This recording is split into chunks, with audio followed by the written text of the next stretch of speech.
Here's the snapback. Here's the kick. He's got the leg into it. If it is good, and it is! Austin Stars, a 49-yard field goal, and Indiana leads 27-24. Oh, it's an end around one to throw. Page looking at the quarterback, and it's a touchdown! Page finds Leno! Penix rolling out of the pocket to a strong hand. Delivers deep down the field. Caught, touchdown! Fry Vogel again.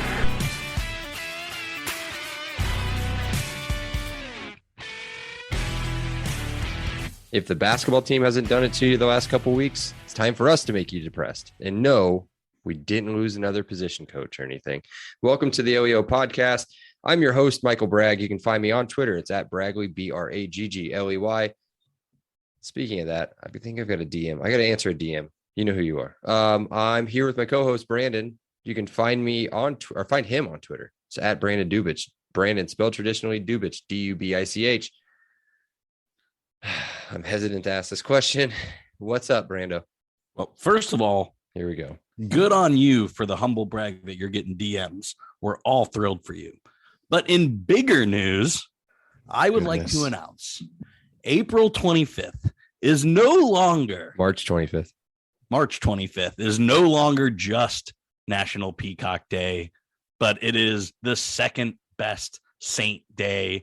March 25th will from now on be known as St. Peter's Day. You have to wear your blue as white, and I hope everyone has a little Dougie in them every single year. So there we go. New national drinking holiday for all of you that would like to partake. We're not allowed to wear actual St. Peter's stuff because they don't even have St. Peter's stuff. We just have to wear plain Adidas warm-ups or whatever. And we all have to grow mustaches. Yes. Like Dougie. That's right.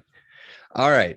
And the shots were fired in this guy's direction. Unfortunately, with us again is producer Seth. You can block him on Twitter if you haven't already done it. It's at Setah5, SETAH5. You all right? Most of me is here. There's a small part of me missing, but oh yes, Seth had himself quite the Friday last Friday. We won't get into all of the details. He had a snip, snap. Oh that my wasn't God. planned. Snip, snap. And he's not talking about the losses with Purdue and Gonzaga on the same day. So yep, I was cutting up my brackets. Yeah, I'm cutting up more than just a bracket. So, all right, moving on. Get some quick updates. Hey, I listened to Coach Johnson. I listened to our running backs coach talk about running backs. He's not the most lively guy in an interview. We'll just say that. Did say that Josh Henderson and Sean Shivers are standing out in practice. They're big time leaders on the field. Jalen Lucas, and these are the words that he used: dynamic, quick, good hands, pop, flash. I was hoping he would say splash, but he didn't. Splash. Yeah. That doesn't mean anything, right? None of it, just a bunch of coach talk, right? I mean, you like to hear it, right? Like, as long as we can make Jalen Lucas, I don't care if it's 6 plays a game, right? You get the ball in his hands. But you know who I want to talk about is every wide receiver highlight seems to be Cam Camper going up and getting the ball. Yes. Oh, I think I'm going to like that guy. I think I'm already in love with Cam Camper. Well, you're going to be gone. Then, spoiler alert, you're going to be gone the next 2 weeks. And during the next 2 weeks, I think I'm going to force Seth into talking too deep, possible too deep action. Read some too deep predictions over the weekend. Cam Camper was the shock. He was the number one wide receiver on the too deep depth chart, predicted depth chart, of course, along with Emery Simmons on the other side and DJ Matthews on the slot. So that's a pretty solid starting 3 wide receivers. Not a lot of depth, but I don't care. Young depth. A lot of young depth. Because I think Cam Camper's going to be a star. Dude, Cam Camper's looking good. You got Malachi Holt-Bennett, who's got some playing time in him. You've got the other freshman kids there too, and true freshmen, and Omar Cooper, who hopefully will see the field a little bit too. So We'll talk about it. We'll talk about it. We'll talk about it when we talk about it. We got to commit for the 2023 class. He's committed for now. We'll see how it goes. Sam West out of Greensburg, Indiana. Big kid, 6'5", 205. So not real thick, but I'm assuming they're going to play him at tight end just based on what they're going to do to him in the weight room. So 3-star kid, offers from Iowa State, Purdue, Rutgers, Tennessee, just to name a few. And those are like two of our favorite colleges. Right. All 4 of them. I hate all of them, actually. I don't know. I still haven't understood my hatred towards Iowa State, and a lot of my friends don't understand it either. I think it's just kind of a Gary Barta side show hatred of Iowa. I don't, whatever. Their coach is a clown. Their coach is the next PJ Fleck. I'll just say that. Matt Campbell, right? Isn't that his name? Yep. See, if I know your name and you coach at Iowa State, I hate you. Clown. Gone? Is he gone? No, Claude No. said clown. Oh, clown. Okay, gotcha. Seth, don't wave us on. Don't you wave us on. And I saw your eyes with the weight room joke. Okay, this isn't Iowa. All right. We don't do that kind of stuff in the weight rooms. We don't do that. So what we have done, and this is not a good transition, and this is what the main subject of the pod is about. This is why we're going to depress everybody. We've had quite a few disappointing losses, correct, Brandon? And we're going to talk about Brandon and I's most disappointing losses since being fans of the Indiana football team. So, Brandon, I'll let you start. I just went ahead and put 3 down. Got some other ones as I was doing some research on the other 3. So let's see what you got. Can I give 2 honorable mentions? We don't need to talk about them. Yeah. Let's do it. Too much. Okay. So this one is arguably probably my last real tailgating memory, though I probably had others my senior year of college. But this is 2010.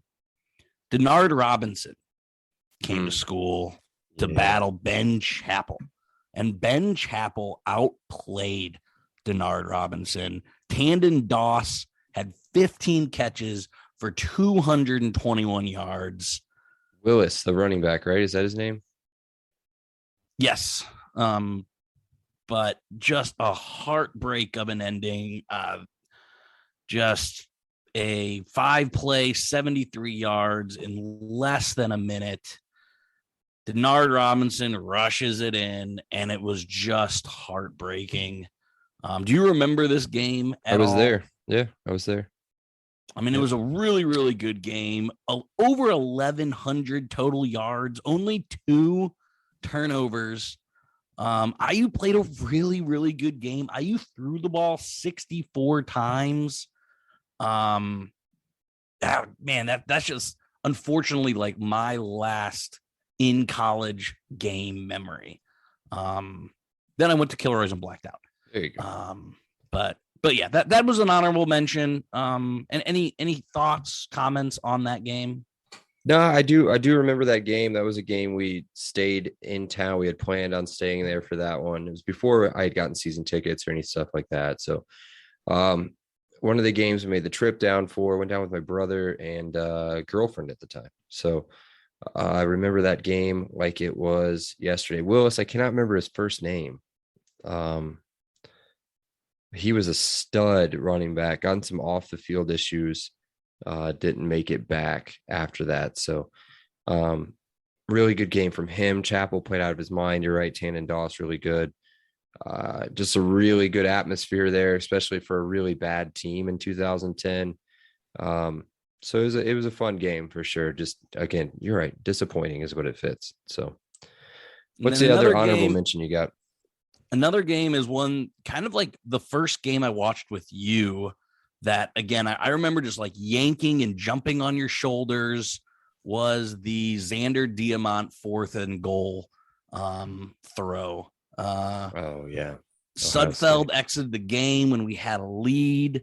And then 2 guys that are playing on Sundays that are pretty dang good just tore us up in the 4th quarter. Michael Thomas and Ezekiel Elliott. Ezekiel Elliott had a run of 65 yards and a run of 75 yards. But really, who knows if Sudfeld doesn't get hurt there, right? Maybe this streak to Ohio State possibly ends. I'd like to think this was a little bit of the foundation of my revigorated love for Indiana.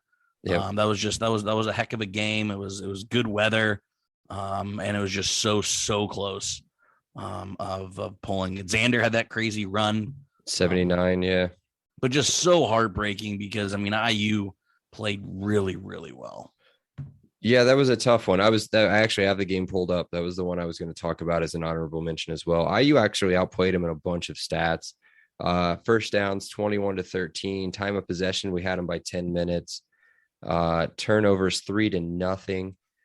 They got us in total yards. Obviously, I'm sure that, Zeke had a huge game, 274 yards on the ground on 23 carries is crazy. Now he's not even the best running back on his team. It's debatable. College season, baby. Divine Redding had a pretty good game. Again, Xander Diamont, the 79-yard scamper down the sideline, brought us back within 7 with 10 minutes to go and no more scoring the rest of the game. So couldn't slow Zeke down for any of the second half, but then all of a sudden with 10 minutes to go, that's it. So it's going to be a theme through my 3 games, but just so much woulda, coulda, shoulda, right? Like our quarterback luck, just like, I don't know who we ticked off to just again, I think if we have Sudfeld that whole game, we win. Look at the last 2 bowl games we went to.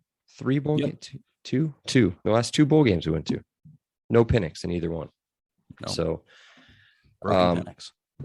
Yeah. So there you go. All right. Do you want to get it started, or do you want me to start? No, you can go ahead with your number 3. I think we're going to have a lot of similarities in this, so I'll go ahead and let you talk for a bit. So my first one, or I didn't really rank them, but I'll go with this one as my number 3. Same year, homecoming game 2015 against Rutgers. IU loses 55-52. After leading, and here comes the laughter from Seth. After leading 52-27 in the third quarter, after a 66-yard Divine Redding touchdown run, Rutgers came back and scored 28 unanswered points in the last 20 minutes of the game. IU's last 4 drives were a fumble returned for a touchdown, interception, and punt. That was in the middle, and we talked about this, I think, a couple pods ago, the middle of a 6-game losing streak. And that's where, we would have been 7-5 at the end of that season, wouldn't have been in the Pinstripe Bowl, and would not have lost. I'm doing the bunny ears or whatever, that game either. That was also another heartbreaker. I wouldn't say that was disappointing. That game was a lot of fun. 0 defense in that game as well. But yeah, that was my first one. And I screamed a lot of expletives at Kevin Wilson as he was going off the field, to the point to where he actually did stop and pointed at me and screamed something like, "Hey," or something like that. It was not my proudest moment either. So I was very upset, as you can imagine.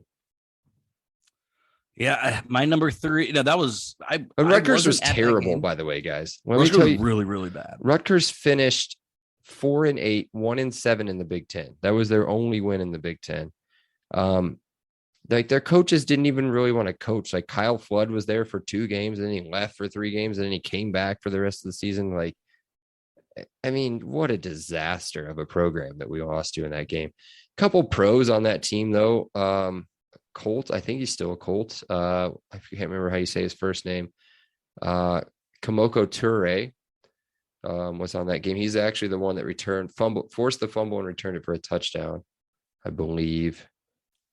That's the only pro that I recognize on the team. But yeah. Carew had it. That wide receiver Carew was on that team as well. So tore us up that game. Leonte. Yeah, something like Leonte, I believe. Yeah. It's a good pull, Seth. I think that was the one. Wasn't this the one? Now, Holt, sorry to cut you off. No. I think Leonte Carew, was he the one that beat the crap out of a fan the game before this, I think? I have no idea. I think that was, I'm going to look this. Yeah, Carew was arrested by Rutgers Police Department and charged with simple assault for domestic violence incident that occurred on campus shortly after the end of the game against Washington State. So it was earlier in the season. Yeah. And, we'll just let him come back. He was arrested. 7th player arrested that season in 10 days for Rutgers. So, and we lost to that team.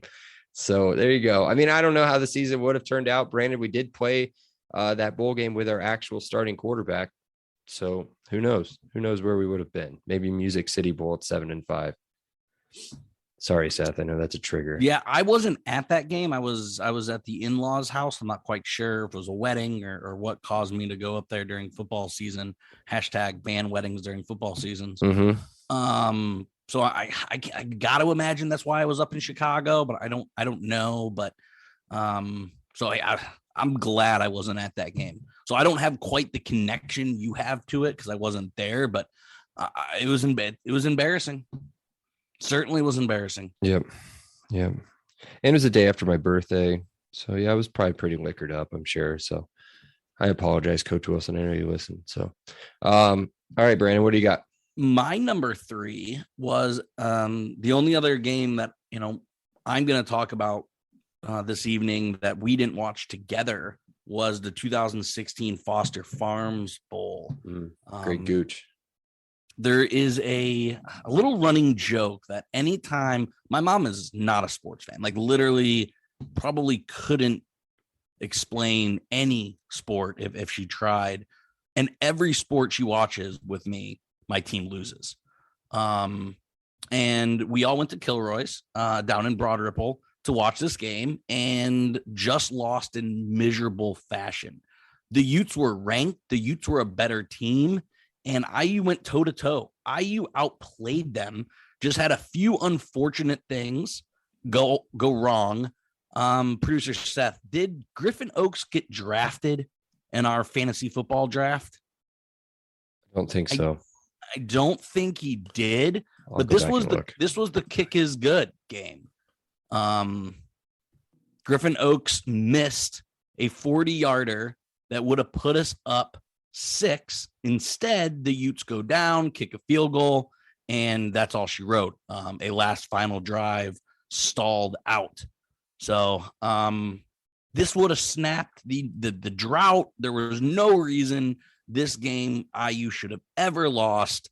I end up, again, just getting absolutely ripped at Kilroy's during the game. Do you have anything else to add to this just devastating bowl loss? I wasn't paying attention. No, I was paying attention. Sorry. I was Tyler Huntley was the quarterback in this game. Distracted on Twitter. And Zach Moss. They had a good team. They had a good team. Utah team was loaded. The IU team was pretty, for IU players, was pretty decently loaded too. Rashard Fant had a huge interception. Nick Westbrook, Ian Thomas, Greg Gooch played for the Chiefs for a while. That was the best opening kickoff in IU football history, probably. What a way to start a game. I know that we had some bad vibes, I think, going into that. Neither team really sold a bunch of tickets. I think IU actually lost quite a bit of money on that. So I remember where I was the entire game. I was in my normal spot in my living room. But it was, definitely disappointing. I'm with you on that one. Legault was terrible. Yeah. Well, both teams were really bad, if we're being honest. Yeah, exactly. IU did not have a good defense, and I felt like they played pretty good defense. Well, no, what year is this? 2016? 2016. Yeah, still not a great defense in 2016. So, but again, I wanted that bowl streak just to end, and there was absolutely no reason that game. Yeah, shouldn't have been it. Yeah, I'm with you. My number 3. I'm with you. I've got one the next season, one that I was at, one that you were in Chicago for, one that will make Seth happy. 2017 at Purdue. 2-5-17 or 2-5-6 teams, I believe, going into the game. Each team needed to win to go to a bowl game. IU was coming off a 2-game win streak, including, believe it or not, a huge blowout of Rutgers, 41-0 the week prior to this game. Everything was off from the very beginning. in this game. Richard Legault was off. I believe we had a couple fumbles. The running game was nowhere to be found. Our defense, who was pretty good in 2017, was not good in this game. And honestly, the 2017 season altogether, hopefully you don't have any of these games either, was a pretty disappointing season all the way around. We had an overtime loss at home against Michigan, a loss on the road during a wedding that I was best man in at ranked Michigan State, and then a loss at Maryland, which was 3 straight losses together towards the end of the season before the 2-game win streak. I mean, any of those wins there makes that Purdue game a much easier win much easier game going in, at least for our team. Less pressure. I don't remember the overtime loss at home against Michigan. I do. Maybe I remember. I might have had my brother-in-law there. I remember that game now that I'm talking about it. Michigan State game, I was in a wedding. I was watching it on my phone the entire time. So that was cool. And then the Maryland game, I think we were at another wedding, Brandon. I think we were at that wedding together. Yes, we were. Maryland beat us with like their weird yellow uniforms and brown helmets or whatever they had going on that day. Yeah. That's my second most disappointing loss. There you go. Any recollection of that one? How drunk was your wife during that game? Again, it was pretty standard. I think we watched it kind of at like a Buffalo Wild Wings. I think that's where my brother-in-law wanted to go watch it. So I don't think we got crazy. I know I had to drive home, so I know I didn't get plastered because I was driving. I mean, don't ever drink and drive, but I was in a company car, so I think I barely even drank for that one. It really sucked. You hate to see your postseason dreams dashed by, Purdue. That sucked. But he did. We've at least exchanged those blows over the years. So, it seems every year we're both 5-6 and trying to ruin each other's seasons. So at least that's been fun that we haven't always been, on the bad end of that. Yeah. The 2018 season was the same thing. Yep. 5-7 versus not sure what, you know what, that did catapult Purdue into the Music City Bowl. Ooh, that was fun for them. That was I'm sure they really are really glad they won that game. But yeah, both teams were 5-6.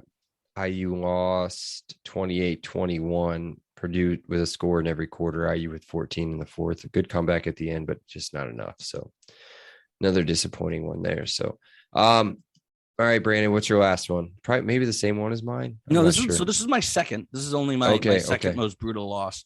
So we've done here in this spring series, we came out to what is the greatest IU team of all time, right? And we all decided it literally won. The 2020 team won. Greatest IU team in UNI's lifetime. The loss to Ole Miss at your house super was disappointing. Just so brutal. I mean, Jack Tuttle averaged 4.5 yards. He had an interception. Stevie Scott was actually a bull. He was in that good. Game. Remember, he had a separated shoulder in that game. I think a lot of people forget about that. The dude played with a freaking separated shoulder for 3 quarters. But continue. It was still very disappointing. I agree. Continue. Future Steeler, OK Corral went off for about 350 yards. But I mean, again, the greatest IU season in our lifetime, and IU played it played its worst game of the year. After you and I started this podcast, after you and I, again, for a month was talking about how we should have been in this bowl and then blah, blah, blah. There was we had to put up for this game, and we absolutely didn't. You and I went in, I think we both said we were going to beat Ole Miss by like a touchdown. To lose by a touchdown, and honestly, we're probably lucky it was only that.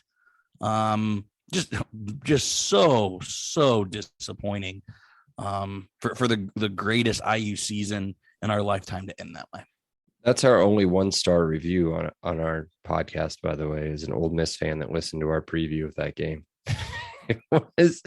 we thought we were going to steamroll a very bad, at least record wise, Ole Miss team who was losing all like their top three, I think, as far as production goes and receivers, and never really ran the football. They were under 500. Under 500. I mean, just it should have been compared to what we had done all season, winning Wisconsin, scaring the crap out of Purdue 2 consecutive Killing weeks. the entire mitten. Us. I mean, Michigan and Michigan State. The entire mitten was destroyed. defeated. Yes. I mean, it was an impressive season. And then to have that crap at the end, it definitely only hurt. threw WAP screens with no blocks. Yeah. Just should have just ran the ball. Should have just ran the ball the entire time. Stevie was on fire. But all right, you want to talk most disappointing game? Yeah, it was ever. It was for me. It was the year before. Yes. The 2020 Gator Bowl against Tennessee led 22-9 with 10 minutes and 27 seconds to go. The end of the game, I don't remember it being this intense. I think maybe the amount of stress and beer and everything that I had during the day had caught up and kind of erased that part from my memory. I do remember the missed 52-yard field goal with 2 minutes to go. Tennessee gets the ball back. So close too. Mm-hmm. I mean, it's 5 yards closer, and I think that's and it's in. Skinning through. If I'm not mistaken, Brandon, I think we had a false start at some point during that drive or during the field goal. Let me go to the play-by-play. And then Tennessee gets the ball back with 2 minutes to 12 seconds to go. They go 3 and out. They waste, I think, 4 seconds total or something crazy off the clock. Ramsey gets the ball back, starts marching us down, and then we stop after 30. We pick up 38 yards. And then I think it was 3 consecutive incomplete passes. And I think the most heartbreaking thing about it was I can still see WAP diving for the ball that Ramsey threw on 4th down. It was right down. Ramsey missed a wide open Westbrook, I think, right down the sideline, right in front of us. That would have scored. I think he would have scored a touchdown. And then he threw a ball that was just short of Watt Fillier on 4th down. They were driving right towards us. It would have been an amazing finish to a game. But instead, now I want to vomit every time I see Tennessee Orange or hear that song or see a dog in general. And so just, Poor Smokey. Smokey don't need that smoke. I know. I want to love Smokey, but if there's a one dog that I hate, it's him. So it wasn't a false start. It was one of those plays that you only see in college because every NFL quarterback is smart enough to throw it away. Ramsey rolled out and could have easily just dumped it out of bounds, but took a 9-yard sack. Oh, yeah. IU was at the 35 of Tennessee and then took a 9-yard sack to make it so it was just brutal. All right. What's your was that your number 1 too, or no? That was unquestionably, out of any sport, any live event I've ever been to, that was the hardest thing to watch and has ruined any chance of Tennessee ever being anything but hated. Because the fans actually weren't bad beforehand. We parked beforehand. They were cordial and nice, but during the game, they were just unbearable. And then after the game, I don't know how I didn't commit murder. I think because we had my pregnant, sober wife with us, and I think my 1.5-year-old as well. That I think murder was off the table at that point, but it was really bad. A bunch of toothless, overall wearing jackasses, for lack of a better term, were trying to start ish. But it was such a turn because, like, man, they were like Southern nice people beforehand. They had nice tailgates, wanted to chat football, wanted to talk about our season, talk about their season. And then the game started, and then they just turned into the worst people imaginable. You know what? Go back and watch the highlight of the intercept. It'll make you feel a little bit better. Watch the highlight of Jamar Johnson's pick 6. the look on the faces of the Tennessee fans when they pan to them after he Perfect. scores a touchdown will make your day a little bit better. A little bit. And then don't watch any other highlights from that game. You want to know what's the hardest thing to swallow of that game? What's that? At one point in the game, we had a 97.6% chance of winning. Oh yeah. If you look at the thing, it's like again, here we are again, Brandon. Gator Bowl, biggest bowl we've been to since I don't know, 1991. It's probably the Outback Bowl, but The Outback. Well, the Outback Bowl now, but the Gator Bowl at that point. At that time, yes. Yeah. The Gator Bowl at that point was the biggest one. Backup quarterback, freshman running back, both of those two would have made a huge difference. To have either Penix or have Stevie Scott at that point in the season would have been massive. So there we are. Cool. Well, that's cool now that everybody is all sad and depressed and Just night is remember ruined Purdue gave the first ever 15 seed in to Elite the Eight Elite Eight. appearance. That's true. I still can't believe they lost. I'm pretty sure I did. I had a bad parlay that day. Thursday was good. I won the Thursday parlay, but I hammered Purdue minus 12.5. My goodness. It's amazing what happens when they just like stop going to something that was working, which was just forcing the ball into a 7'4" guy that was legitimately 1 foot taller than everybody else on the court. But instead they give it to this dollar store Victor Oladipo and tell him to go win the game for him. So 16. he's trying so hard not to lose it right now. Before we make him sign off. Speaking of losing it, Oh, as God. in wait. Okay, you can go ahead. I just Okay. wanted to do a transition. Okay. Yeah. Okay. There you go, Brandon. Thank you. A super quick word from our sponsor, Monon Track Club. I am wearing a Monon Track Club shirt right now. MTC is Indiana's running brand built on a deep love for the sport and Hoosier State. They craft products, tell stories, and create experiences that aim to celebrate, support, and add to Indiana's running culture. Check out the link in the show notes for more details on their club runs, which are starting to kick up now. A lot more people out there running and stuff. Good food, good beer before and after, by the way, guys. As a thank you to our listeners, they are offering 10% off your order. Use promo code LEO10 at checkout. That's LEO10. Back to the show. Hopefully we can pep it up here a little bit. Brandon, what do you got? Do you want pep it up? Because I did not have pep it up questions, That's but okay. I can come up with them. I'm sure Seth's got something. We'll see. You know what? I was going to ask outside of these, what are some of your other depressing losses, disappointing losses, but we'll go a different way. Okay. Because guess it was 73 degrees today. It felt great. When it's this kind of weather today, what sport do you want to go out and play? Like, do you want to go shoot around? Do you want to go bust out the mitts? Do you want to dust off the cleats? Like, what sport are you looking to play as spring appears to be around the corner? Should be softball. But whatever sports Jesus there is hates softball on Thursdays. So he puts all of the nice days on Wednesdays so that we are not allowed to play on Thursdays. Tomorrow we are supposed to play. I believe tomorrow it's supposed to rain. And if it doesn't rain, it's like gusts of 40 miles an hour and 39 degrees outside. So I would love to play some sort of a sport with a ball and a stick, Brandon. Seth? Yeah. I got the practice putter out today. Well, I mean, obviously golf. I don't know why I didn't think about golf. Yes. The clubs are in the back of the car already.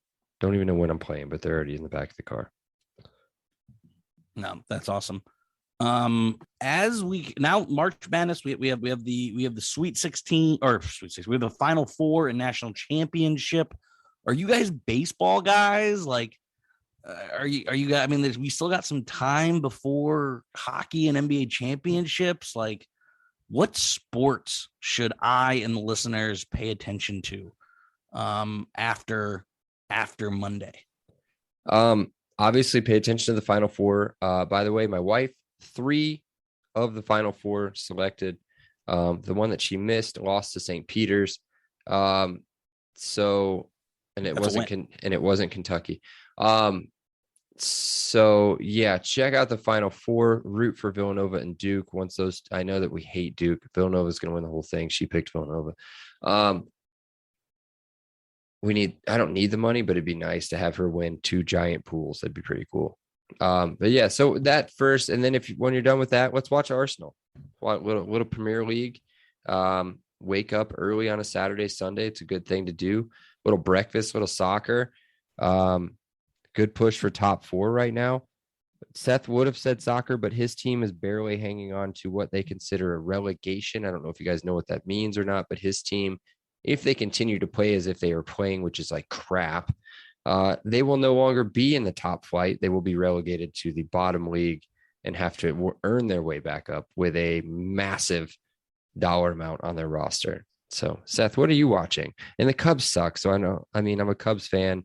I'll watch them if I'm bored, but Cubs suck. So baseball sucks.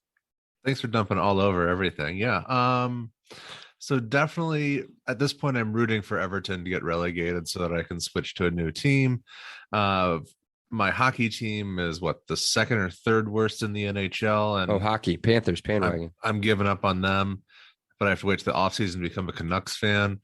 Yeah. And then I hate the Ricketts. So I'll follow the Cubs, but I can't watch any of their games. So I don't know. It's hard to get too excited about that. But playoff hockey, man, that's where it's at. So for like 2 months, I'll be watching a lot of Chell just to see hopefully some playoff overtime hockey, some game 7 hockey. Yep. Watch them raise the cup in South Florida. Pause up, baby. Let's go Panthers. Sid's getting one more. But until hockey playoffs, I love draft season. I'm that guy that people make fun of. I'm mock draft guy. I'm combine guy. I'm pro day guy. April is all about draft season. I absolutely love it. If the draft happened during the day, I would take work off for it. That is how much I love the draft and everything about it. So, yeah, I usually love the draft. Can't wait for the Steelers to draft Matt Corral. Yeah, not having a first round pick isn't great. But we'll see. We'll see. All right, that's all I got. Totally. How was that off the cuff randos? That's not what I had prepared. Pretty decent. At all. Pretty decent. Thank you. All right, Seth Sack. All right. Well, you were not prepared. Well, I prepared a statement that I'm going to read at this time. Oh, God. I knew tonight was going to be tough between St. Peter's jokes and vasectomy jokes. I thought about being cowardly and avoiding you altogether, but you blessed me with IUFB crying fan porn, and for that, I thank you. That being said, my sack this week will be honorarily empty in memory of my sacrifice for the sake of my family planning. I thank you for your privacy at this time. Producer Seth, boiler up, Elio. Okay. That was the greatest thing I've ever heard. That's the greatest thing ever said on this podcast. It might be. We're going to have to rename that segment. Well, never mind. We don't have to rename the segment. You can just fill it with questions instead of whatever it used to be filled with. I don't know how that works, by the way. I don't. If you're a doctor listening, don't. I'll show you some diagrams later, Brad. Okay, cool. Thank you. I'll slide into your DMs. That's fine. I got a lot in there, so be careful. Be sure to check out anything else we want to do before I do the be sure thing. I have no outro. I got nothing.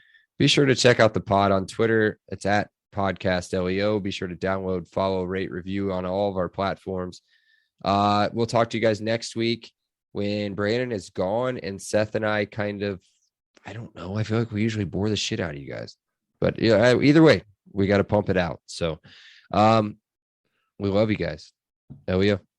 He said it twice. Elio. Awesome day. Elio.